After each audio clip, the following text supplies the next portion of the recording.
ए बाळा, मनासारखं काहीच होत नाही म्हणून नाराज आहेस ना?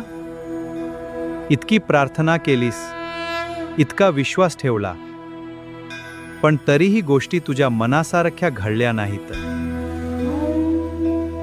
आणि आता तुला वाटतंय मी तुझ ऐकतच नाहीत. पण लक्षात ठेव, मी उशीर करतो, पण चुकीचं कधीच करत नाही. तू ज्या गोष्टीसाठी रडतेयस ना, कदाचित ती तुझ्यासाठी योग्य नसेल.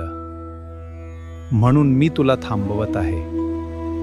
कारण तुला फक्त आज दिसतंय, पण मला तुझं पूर्ण आयुष्य दिसतंय. म्हणून नाराज होऊ नकोस, माझ्यावरचा विश्वास सोडू नकोस.